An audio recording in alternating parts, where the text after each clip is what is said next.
Hello everyone. तो कैसे हैं आप सब? आई होप आप सब बहुत बढ़िया होंगे और अपनी अपनी पढ़ाई कर रहे होंगे। जैसे कि आपको पता है कि हम सेल बायोलॉजी पढ़ रहे हैं और सेल बायोलॉजी हमारा पढ़ने का तरीका ये है कि हम टॉपिक वाइज पढ़ते हैं। सबसे पहले हम एनसीईआरटी पढ़ते हैं। अब एनसीईआरटी के टॉपिक पहले पढ़ लेते हैं, कॉन्सेप्ट बना लेते हैं, फिर एनसीईआरटी रीडिंग कर लेते हैं, देन हम डीपीपी भी कर लेते हैं और ऐसा हम हर एक लेक्चर में करते चले आ रहे हैं। आपको पता ही है, जब हम एक टॉपिक पढ़ लेते हैं मतलब पढ़ लेते हैं, पढ़ने के बाद आप चाहे नीट के क्वेश्चन करें या अपने मॉड्यूल के करें या जैसे भी जहां से भी आप एमसीक्यू क्वेश्चन करते हैं आप करें, आपके सारे क्वेश्चन बन जाएंगे। हाँ, नीट के तो सारे क्वेश्चन बन जाएंगे एटलीस्ट, ठीक है। और हम लोग कर क्या रहे हैं, एनसीईआरटी को एकदम बेस बना के चल रहे हैं। एनसीईआरटी की कोई भी लाइन नहीं मिस कर रहे हैं। साथ साथ में बहुत सारी इंपॉर्टेंट बातें जो कि आपको पता है नीट में इधर उधर से पूछ ली जाती हैं, उनको भी हम कवर कर रहे हैं। स्टार्ट करते हैं आज के इस लेक्चर को और देखते हैं एंडोप्लाज्मिक रेटिकुलम। मेरी बात को ध्यान से समझना। अगर हम एंडोप्लाज्मिक रेटिकुलम की बात करते हैं, कुछ बच्चों की प्रॉब्लम थी कि सर वॉइस नहीं आ रही, तो मैं सोच रहा हूं कि क्यों ना इसको पिन करने की जगह इसको हाथ में लिया जाए, शायद वॉइस अच्छी आएगी। आई होप अच्छी आए, ठीक है। तो हम बात करने वाले हैं एंडोप्लाज्मिक रेटिकुलम की। अब अगर हम एंडोप्लाज्मिक की बात करते हैं बच्चा, तो एनसीईआरटी आपको सामने दिख रही होगी, नई वाली एनसीईआरटी जो है 2023-2024 वाली, उसमें पेज नंबर 95 है, ठीक है। तो स्टार्ट करते हैं आज के इस लेक्चर को। सबसे पहले हम बात करेंगे एंडोप्लाज्मिक रेटिकुलम सिस्टम की। और उससे पहले अगर आप एनसीईआरटी पढ़ना स्टार्ट करते हैं तो आपको दिखेगा एंडोमेम्ब्रेन सिस्टम। अब एंडोमेम्ब्रेन सिस्टम सर क्या होता है, तो अगर इस तरह हम समझना चाहें तो एंडोमेम्ब्रेन सिस्टम कुछ ऐसा है कि आपस में ये कनेक्टेड है, साथ ही साथ सबके पास मेम्ब्रेन है बाइलिपिड वाली, और ये आपस में कोऑर्डिनेटेड वे पर काम करता है। सर कहना क्या चाहते हैं आप, ध्यान से समझना। मैं यहाँ पर एक डायग्राम बनाता हूं, देखो समझो। इस चीज को हटाते हैं अब, ठीक है, यहां पे लगा ले और अब समझना हमने क्या कहा, ध्यान से समझना। हमने एक डायग्राम बनाया, हमने कहा कि ये न्यूक्लियस है। ये डायग्राम हमने किसका बनाया है, ये हमने न्यूक्लियस का डायग्राम बना दिया। अब न्यूक्लियस से एक स्ट्रक्चर अटैच रहती है, हम इसको भी बनाते हैं एंडोप्लाज्मिक रेटिकुलम, हम इसे बोलते हैं। ये हमने क्या बना दिया, इसके बाद हमने क्या बना दिया, यहां से एंडोप्लाज्मिक रेटिकुलम बनाना स्टार्ट कर दिया। अब ये जो एंडोप्लाज्मिक रेटिकुलम है, इसके बाद एक और स्ट्रक्चर आपको देखने के लिए मिलेगी। कुछ इस फॉर्म में ये स्ट्रक्चर रहेगी, कुछ इस तरह एनसीईआरटी ने इस स्ट्रक्चर को बना रखा है।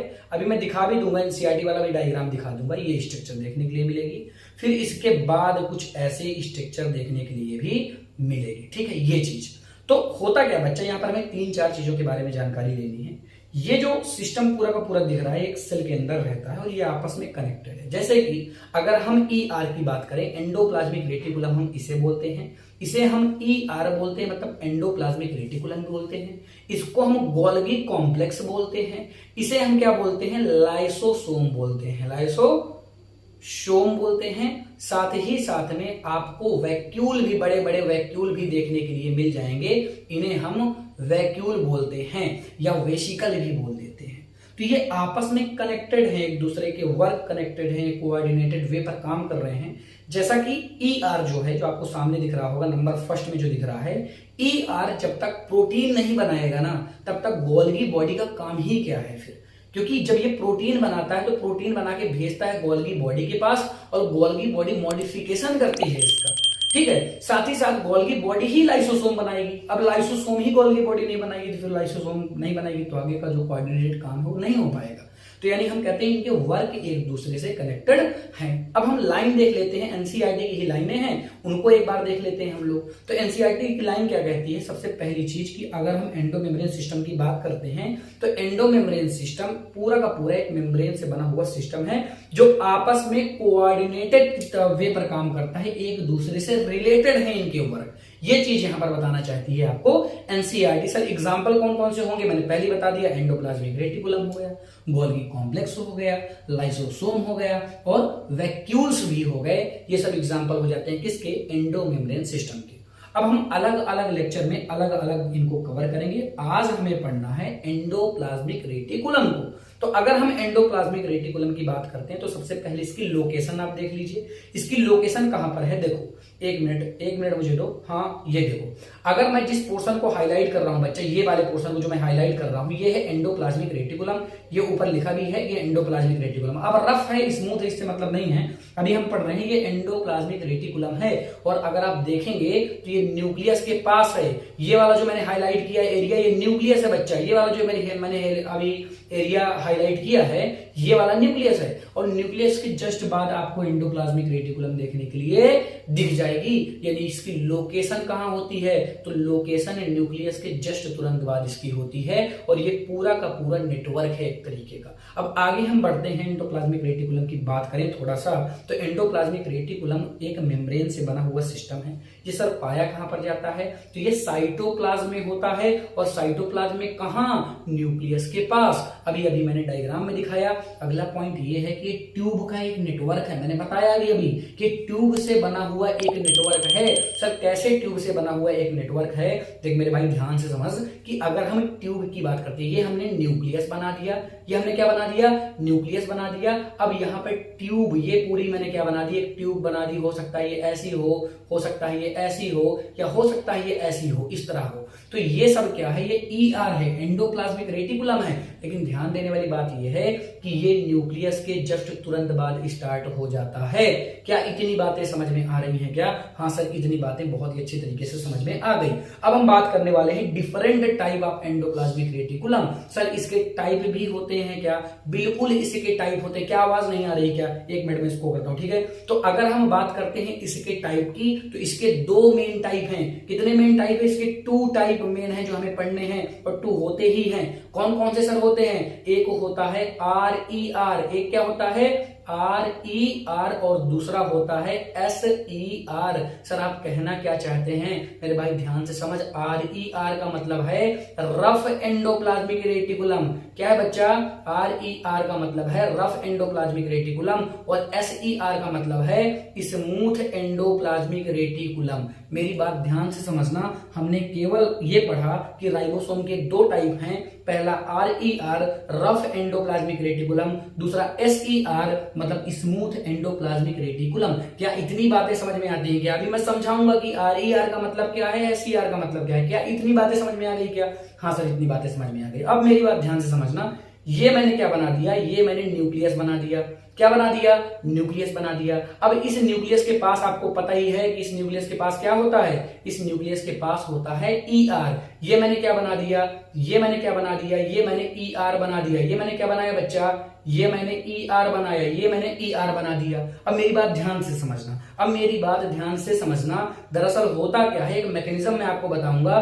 दरअसल होता क्या है कि न्यूक्लियस के अंदर क्या है, न्यूक्लियस के अंदर है DNA। क्या होता है सर? न्यूक्लियस के अंदर DNA रहता है, और ये DNA बनाता है राइबोसोम को। क्या बनाता है भैया? ये राइबोसोम को बनाता है।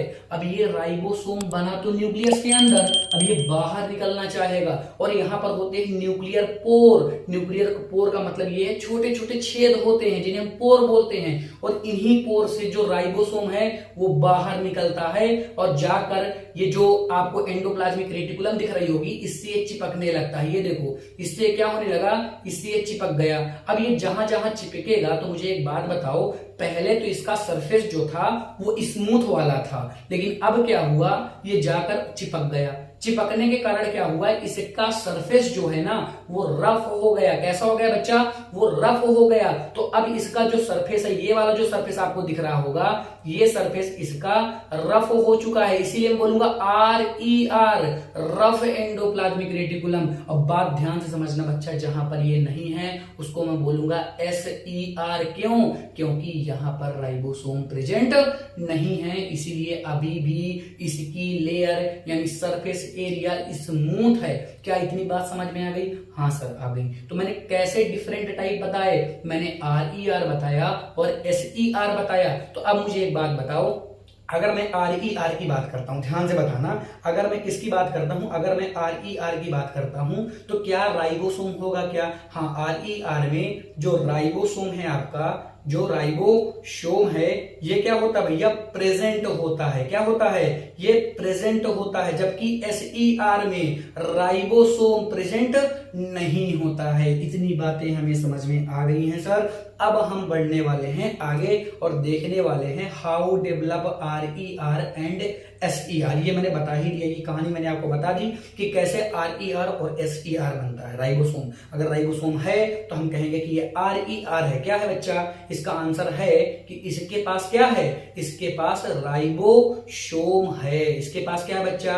राइबोसोम है। और SER के पास राइबोसोम नहीं है। इसके बेस पर हम कहते हैं कि इस तरह ये डेवलप होते होंगे। दरअसल एक कहानी और मैं आपको बताना चाहूंगा कि SER से ही RER से ही SER बनता है। मतलब RER यानी रफ एंडोप्लाज्मिक रेटिकुलम क्या बनाती है? SER बनाती है। जब उसके पास राइबोसोम है तो हम कहेंगे रफ है, जब नहीं है तो हम कहेंगे स्मूथ है। सीधी सी बात है, ठीक है। अब हम आगे बढ़ने वाले हैं और अब हम क्या देखेंगे? इनके वर्क देखने वाले हैं। अब मेरी बात ध्यान से समझना, मैं वर्क बताऊंगा उससे पहले मैं एक कहानी आपको बताना चाहता हूं, ताकि वर्क जो मैं बताने वाला हूं अपने आप आपको समझ में आ जाए। मेरी बात ध्यान से समझना बच्चा। अगर हम बात करते हैं, देखो कहानी क्या है कि अगर हम राइबोसोम को ले लें, अगर हम राइबोसोम को ले लें और राइबोसोम के साथ क्या ले लें? RNA ले लें। क्या ले लें बच्चा? RNA ले लें। तो ये दोनों मिलकर क्या बना देते हैं? ये दोनों मिलकर बना देते हैं प्रोटीन। क्या बना देते हैं? प्रोटीन। अब ये जो RNA है ना, ये RNA इन साइटोप्लाज्म में आपको मिल जाएगा, साइटोप्लाज्म में मिल जाएगा। साथ ही साथ में राइबोसोम कहां होता है सर? तो राइबोसोम होता है RER के पास। किसके पास होता है? RER के पास होता है। तब ये दोनों मिलेंगे और दोनों मिलकर क्या बना देंगे? प्रोटीन बना देंगे। मैं कहना यह चाहता हूं कि अगर प्रोटीन बनाना है तो हमें राइबोसोम की नीड पड़ती है। और राइबोसोम कहां पर होता है? राइबोसोम कौन सा वाला राइबोसोम भैया? राइबोसोम 2 टाइप के होते हैं, अभी हम उस पर नहीं जा रहे हैं। राइबोसोम जो है वो कहां पर है? वो रफ एंडोप्लाज्मिक रेटिकुलम के पास है। यानी प्रोटीन कहां बनेगी? रफ एंडोप्लाज्मिक रेटिकुलम में बनेगी। यही बात तो मैं आपको एक्सप्लेन करना चाहता था। अब इसी बात को मैं एक बार लिखवा देता हूं ताकि आपके डाउट भी सारे के सारे क्लियर हो जाए। तो अगर हम स्मूथ एंडोप्लाज्मिक रेटिकुलम की बात करते हैं तो ये प्रोटीन नहीं बनाती हैं। क्या नहीं बनाती?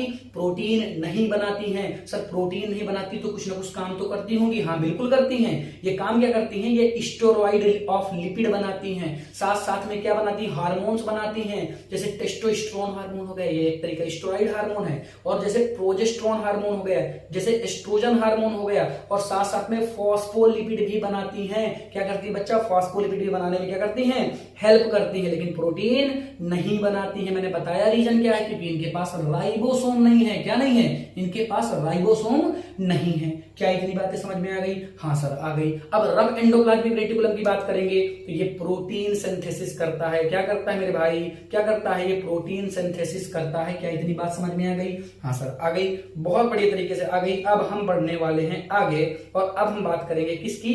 कुछ स्पेशल पॉइंट की बात करने वाले हैं। अब देखो स्पेशल पॉइंट की बात करूं उससे पहले मैं आपको टाइप ऑफ राइबोसोम बताने वाला हूं। किस पर? स्ट्रक्चर के बेस पर। अभी हमने देखा RER और SER on the basis of presence in ribosome, मतलब राइबोसोम प्रेजेंट है कि नहीं प्रेजेंट है, उस आधार पर हमने कहा 2 टाइप के राइबोसोम होते हैं, RER और SER। लेकिन स्ट्रक्चर के हिसाब से कैसे होता होगा तो स्पेशल पॉइंट की बात करते हैं और देखना इस स्ट्रक्चर के हिसाब से। देखो हो सकता है कि इसका बढ़िया सा प्यारा सा एक स्ट्रक्चर कुछ ऐसा हो सकता है कि इसका बढ़िया सा प्यारा सा स्ट्रक्चर कुछ और बढ़िया सा बनाता हूं। रुको रुको रुको, ये बहुत ही प्यारा सा बन गया, थोड़ा सा और प्यारा बनाने दो मुझको।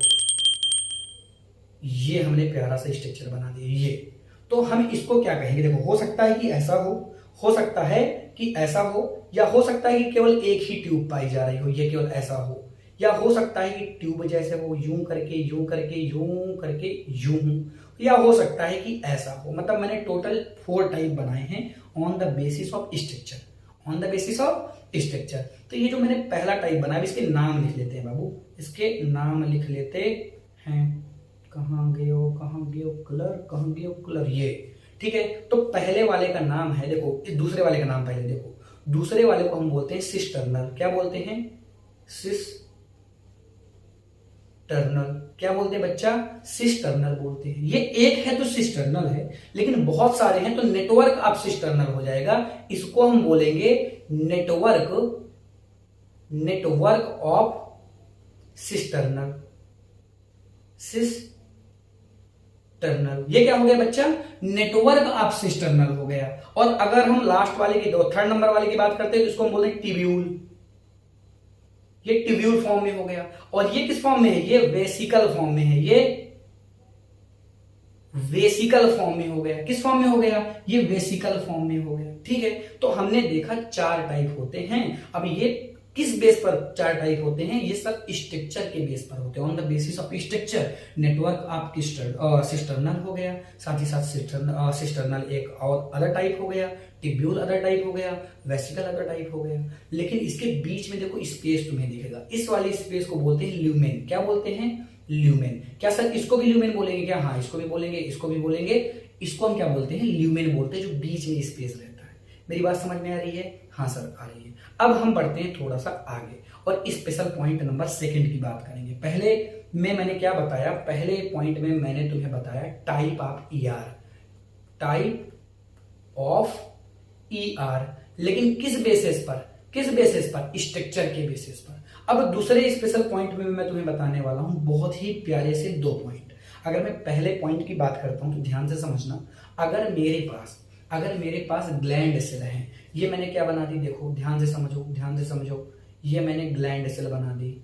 ये मैं कुछ करके क्या बना रहा हूं? ये मैंने ग्लैंड सेल ऐसे ही बना दी कि हाँ भाई ये क्या है? ये ग्लैंड सेल है। ये कौन सी सेल है? ये ग्लैंड सेल है। अब मैं कह रहा हूं, हमें पता भी होना चाहिए, ये बात तो एटलीस्ट हमें पता होना चाहिए कि जो बच्चा ग्लैंड सेल होती है ना, क्या होती हैं? जो ग्लैंड सेल होती हैं ये प्रोटीन बनाती हैं। ये क्या बनाती हैं? ये प्रोटीन बनाती हैं। अब अगर ये प्रोटीन बना रही हैं तो अगर मैं तुमसे पूछूं, ये पूछा गया है बाबू नीट में, तो अगर मैं तुमसे पूछूं कि ये प्रोटीन बना रही है तो इसमें SER ज्यादा होगा कि RER ज्यादा होगा? तो आप कहेंगे सर अगर प्रोटीन बना रही है तो इसमें RER ज्यादा होगा। क्या ज्यादा होगा? इसमें RER ज्यादा होगा, क्योंकि वो क्या करता है? वो प्रोटीन बनाता है। सर इतनी बात क्लियर हो गई क्या? हाँ क्लियर हो गई। अब ये पॉइंट नंबर 2 था स्पेशल पॉइंट का, और ये मैं पॉइंट नंबर 3 यहीं पर बताना चाहूंगा। तो अब मेरी बात ध्यान से समझना। देखो मैं एक स्ट्रक्चर बना रहा हूं, हो सकता है कि ये स्ट्रक्चर आज से पहले आपने ना देखा हो सकता है कि स्ट्रक्चर आज से पहले आपने ना देखा हो। मैंने केवल एक तरफ का बनाया, दूसरी तरफ का सेम ऐसा ही रहेगा। दरअसल ये स्ट्रक्चर है फीमेल रिप्रोडक्टिव पार्ट। किसका है? फीमेल रिप्रोडक्टिव पार्ट का स्ट्रक्चर हो जाता है। यहां पर एग होता है। ये क्या है? इसको हम कहेंगे ये एग है। ये क्या है? एग है। ये ऐसे जुड़ा हुआ है इससे, ठीक है, इससे जुड़ा हुआ है, और इसी तरह से इस तरफ होगा। मैंने केवल आधा बनाया है। मैंने स्ट्रक्चर कितना बनाया है? केवल आधा बनाया। मैं तुम्हें कुछ बताना चाहता हूँ, एक इन्फॉर्मेशन शेयर करना चाहता हूँ। अगर हम इस एग की बात करें, किसकी बात करें बच्चा? इस एग की बात करें तो इस एग में पाया जाता है कार्पस ल्यूटियम। पढ़ा ही होगा आप, जो बच्चे ड्रॉपर हैं उनको पता होगा। यहां पर क्या पाया जाता है? Corpus luteum.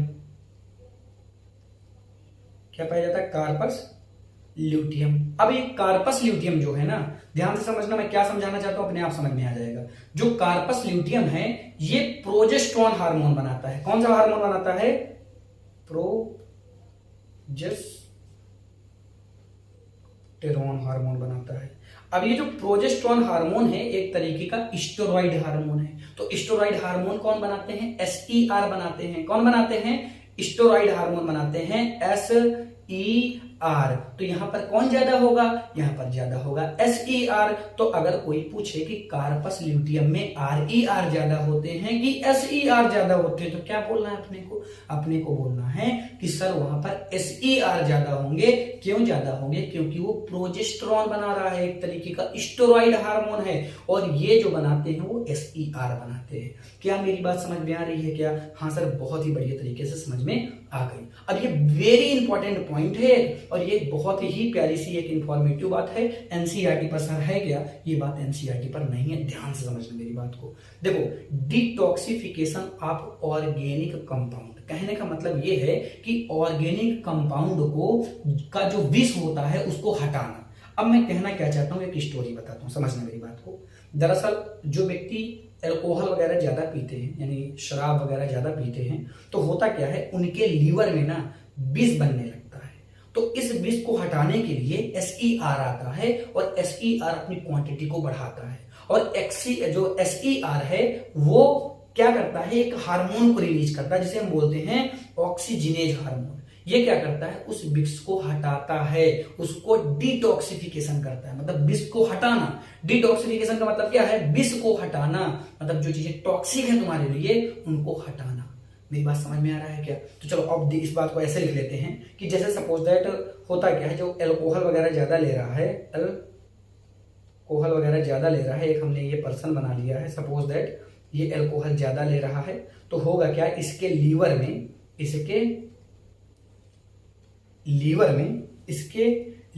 में SER बढ़ जाएंगे, SER का नंबर बढ़ जाएगा। अब SER का नंबर अगर बढ़ेगा तो होगा क्या, ये एक तरीके का हार्मोन सिक्रेट करेगा जिसे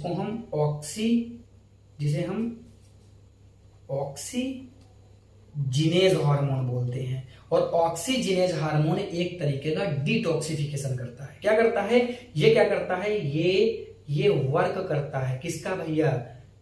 क्या करता है? ये वर्क करता है डिटॉक्सिफिकेशन का, डिटॉक्सिफिकेशन का वर्क करता है। किसका वर्क करता है? डिटॉक्सिफिकेशन का वर्क करता है। तो क्या बात समझ में आ रही है क्या? हाँ सर, अब तो आई बात, आपने बताया डिटॉक्सिफिकेशन का मतलब यह है कि अल्कोहल ज्यादा पीने पर लीवर में SER की संख्या बढ़ती है, और SER ऑक्सीजनेज हार्मोन निकालते हैं जो एक तरीके का डिटॉक्सिफिकेशन करता है। किसका? ऑर्गेनिक कंपाउंड का। इतनी बात समझ में आ गई? इतनी ही समझनी थी, ज्यादा नहीं समझनी थी। आगे बढ़ते हैं और एक स्पेशल पॉइंट का पॉइंट नंबर 6 शायद होगा या पॉइंट नंबर 5 होगा, अपने हिसाब से आप कर लीजिएगा, इसको देखते हैं। ठीक है, अगर हम स्केलेटल मसल्स की बात करते हैं, अब स्केलेटल मसल्स में एक स्ट्रक्चर ऑर्गेनाइज होता है, स्पेशल तरीके का स्ट्रक्चर ऑर्गेनाइज होता है जो कि SER करवाते हैं। अब इस स्ट्रक्चर को हम बोलते हैं सार्कोप्लाज्मिक रेटिकुलम। यानी यहां पर नाम केवल बदला हुआ है, SER का नाम बदलकर क्या हो गया? SER का मतलब स्मूथ एंडोप्लाज्मिक रेटिकुलम का नाम बदलकर हो गया सार्कोप्लाज्मिक रेटिकुलम। और ये सार्कोप्लाज्मिक रेटिकुलम कैल्शियम को स्टोर करने का काम करते हैं। क्या करते हैं? कैल्शियम को स्टोर करने का काम करते हैं। सर ये वेरी इंपॉर्टेंट बात है, क्योंकि नीट में इससे क्वेश्चन पूछे जा चुके हैं, ये बहुत इंपॉर्टेंट बात है कि सार्कोप्लाज्मिक रेटिकुलम कहां पर होता है सर? स्केलेटल मसल में। सर ये है क्या? ये एक तरीके का SER है जिसने अपने आप को डेवलप करके ऐसा बनाया है। सर वर्क क्या करता है? ये वर्क करता है कैल्शियम को स्टोर करने का। क्या करता है? कैल्शियम को स्टोर करने का वर्क करता है। आगे अब हमारी NCERT आ चुकी है, NCERT पढ़ लेते हैं, फिर DPP के फॉर्म में क्या कर लेंगे? क्वेश्चन। क्या कर लेंगे? क्वेश्चन। चलो NCERT वैसे ज्यादा पढ़ने वाली बात है, NCERT आप खुद से इसकी पढ़ लीजिएगा क्योंकि सारी चीजें मैंने पढ़ा दी है, समझ में अब सारी चीजें आ जानी चाहिए। थोड़ा सा मैं ऊपर ऊपर एक बार पढ़ा दे रहा हूं आपको। देखो, अगर आप एंडोप्लाज्मिक रेटिकुलम को देखना चाहते हैं तो कहां पर देखेंगे? इलेक्ट्रॉन माइक्रोस्कोप में। कहां पर देखेंगे बाबू? इलेक्ट्रॉन माइक्रोस्कोप में। सर ये कहां किस पर पाई जाती है? यूकैरियोटिक सेल पर पाई जाती है, प्रोकैरियोटिक पर नहीं पाई जाती है। इसको हम क्या बोलते हैं? इसको हम बोलते हैं एंडोप्लाज्मिक रेटिकुलम। क्या बोलते हैं? Endoplasmic reticulum. कहां होती है सर? ये साइटोप्लाज्म में होती है और न्यूक्लियस के पास पाई जाती है। अब ये कितने टाइप की होती है? 2 टाइप की होती है, RER और SER। अगर इसके सरफेस पर राइबोसोम प्रेजेंट है तो RER, नहीं है तो SER। अब आगे बढ़ते हैं। सर ये वर्क क्या करती है? तो जो RER है ये प्रोटीन सिंथेसिस करती है। क्या करती है? प्रोटीन सिंथेसिस करती है। जबकि जो SER है वो क्या करती है? लिपिड सिंथेसिस करती है और स्टेरॉइड हार्मोन वगैरह का भी सिंथेसिस करने और फास्फोलिपिड का भी सिंथेसिस करने में हेल्प करती है। इतनी बातें आपने पहले ही बता दी थी। अब हम करते हैं क्वेश्चन की बारी। तो क्वेश्चन आज आपके लिए छोड़ू की करवा दूं?